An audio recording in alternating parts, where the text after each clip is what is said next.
Good morning friends, welcome to Sharekhan pre-market view.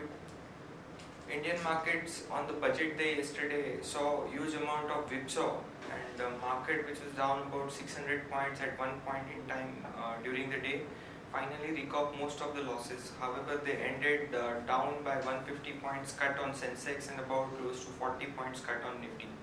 If you look at the cues from overseas market, especially US, they aren't quite good. US market too had a negative session yesterday with Dow taking a hit of about 123 points. Nasdaq was down by about 32 points.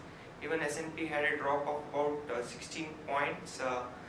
This is amid the ongoing concerns which are there in the global market. However, if you look at the Asian markets, they are quite mixed. Japan, with the slew of mixed data early in the morning, is down by about 0.7%, whereas Chinese market as well as the Hong Kong indices are up in the positive zone after a surprise cut by PBOC yesterday in the RRR requirement out there. If you look at the SGX Nifty, digesting the budget news, Singapore Nifty is indicating a positive opening by about 43 points. If you look at the flows continue to be negative by FI in the cash segment. They were seller to the tune of 2015 crores, whereas they bought index future worth 668 crore. DIA continued to support the market with a flow of over 1500 crores in the cash market. Now, after this positive opening, what kind of a move we can see in the indices? Let's have a view from our derivative teams. Whereas I'll take you again through the nitty-gritties of the budget and what kind of impact it could have on individual stocks later. Good morning friends, I'll give analysis on derivatives. In yesterday's trading session was being a main event, was a budget session where in the initial part of the day, despite with negative views from the international markets, our market did open on the positive note, and then it was being on the volatile, but it traded in a narrow range ahead of the budget. Post budget, it was quite obvious we had seen a high voltage volatility when Nifty one point of the time went down by more than 150 odd points. But soon it also made a new lifetime low of anywhere around 6820, 6830, and thereon we did saw a sharp bounce back in Nifty. And however, it still managed to close on a negative note. In the middle part of the day, we did saw Nifty trading in the positive territory of 50-60 odd points. But eventually, it did close with on a negative note with around 0.65% losses at 7,008.95, just above 7,000 levels. On the open interest terms, 2 odd percentage was unwinded in open interest. It was quite obvious as we have seen some kind of a long positions in the last 2 to 3 trading sessions, especially in the Friday's trade, and we did saw some kind of a long unwinding pressure in yesterday's trade due to the sharp fall which we have seen in the middle part of the day. In the absolute terms, 3.23 lakh shares were shredded in open interest. Cost of carry was more or less same. That was an interesting part. It decreased a bit from 3.9% to 3.7%, and the Nifty premium is more or less same at around 22 odd points compared to 25 points. Put call ratio decreased 1 basis point further from 0.82 to 0.81 odd levels, while volatility index cooled off post the event. We were expecting volatility index to cool off, and that did happen. It did cool off by around 8 odd percentage from 21.87 to 20.16 odd levels.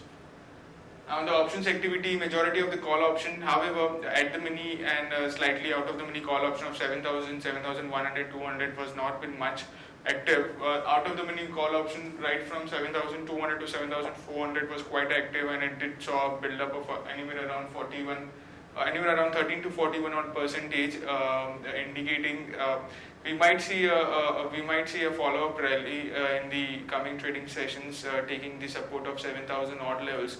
But from there on, 7,200 would be the crucial level to watch out for, as 7,200 has been showing good amount of addition to open interest, and majority of it's on the shorter side.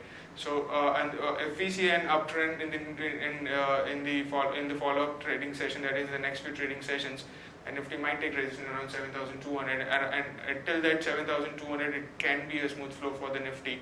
So, if it takes support of around 7,000, which is the highest put base. In yesterday's trade also, we did show unwinding in 7,000 put option in the highest put open interest, and we were expecting unwinding, as there would always be a lot of volatility in the market on the budget day, and if they did made a new lifetime low, so of course the unwinding was on the cards, and we did so, but the unwinding was very minor of only 0.5%, seeing the total open interest of 49 lakh shares in an unwinding of 0.5% is quite negligible. While 6,900 put option have also seen unwinding of 7%, and 6,800 put option have seen an addition of around 25% in yesterday's trading session. So all in all, 7,000 continues to act as a crucial support for our market, 50 points plus or minus, that is 6,950, 7,000 odd levels. It's a very crucial support for our market. And if it is successful in taking that support, and we might see Nifty in the coming trading sessions could see more short covering bounce, especially the banking stocks have been showing a short covering, have been showing early signs of short covering, and that could continue in the coming trading session, which will also help Nifty to rise from the current level, and we can see 7,200 odd levels in the coming trading session. There are no securities in buying period for today's trade. On FIS terms, they continue with net buyers in index future despite the sharp volatility and high voltage volatility which we have seen in the yesterday's trade. FIS continues with net buyers in index futures and they were net buyers by around 660 crores. The open interest went down by 2%, indicating majority of this buying was due to the short covering which was seen by them. Index options, they were net buyers by 34 crores, while stock futures, they were net buyers by 630 crores, and stock options net sellers by 34 crores only. On the market level, our 5 days we have stands at 7040 with a lower range at 7000 and higher range at 7040. SX Nifty is trading positive, taking positive cues from the international markets, especially Asian indices, where most of them are trading positive, bearing Nikkei, and taking positive cues from them, and also taking positive from the crude oil, which was up more than by 3% in yesterday's closing. And Nifty has been, SX Nifty has been trading positive by around 40 odd points, and it's quoting anywhere around 7047, indicating some kind of a positive opening can be expected in the morning trade. That's it from derivatives. Thank you. Friends, let's have a look at the trading ideas for the day. The first one being Max Financial Services. Now, Max Financial Services and MSI have collectively sold close to 4.99% stake in Max Life to Axis Bank for a cash consideration of close to 96 crore. Now, post the transaction, the Max Financial Services holding in this company would be close to 68%, followed by 25% stake being held by Mitsui Sumitomo and 6% by Axis Bank. This is sentimentally positive news for MFS, and one can long it with stop loss of 328. The potential upside would be 347. Yesterday we had a finance minister who presented the union budget. Now, the key highlights of the budget were the income tax slabs have remained unchanged. Infrastructure will get close to 2.21 trillion rupees investment boost. Budget also proposes option and index future in commodities. Government plans to relax FDI policy in insurance and food processing sector. Vodafone and Kane can pay tax arrears to settle their past disputes. If we have to bifurcate into positives and negatives, then the key positives would be that the fiscal prudence has been maintained. The fiscal deficit target has been maintained at 3.9 for the current year and 3.5 for FY17, with a significant capital spending, especially on the rural economy side. So, huge amount of allocation has been made to spur up the rural economy. Net government borrowing of rupees 4.25 trillion is lower than what the markets were anticipating. A limited increase in the service tax rate and no change in the capital gains tax on equities and stress on allaying fears of retro tax. Again, if you look at the key negatives, then additional tax of 10% on dividend earnings of over rupees 10 lakhs and hike in STT on options would be one of the key dampener. Allocation of only 25,000 crore capital which they had indicated earlier to the PSU banks which are suffering. No reduction in income tax rate for large corporates, continued uncertainty on implementation of the GAR and on the implementation of GST, and hike in excise duty on passenger vehicle and additional infra cess on service tax. So this would be the key negatives.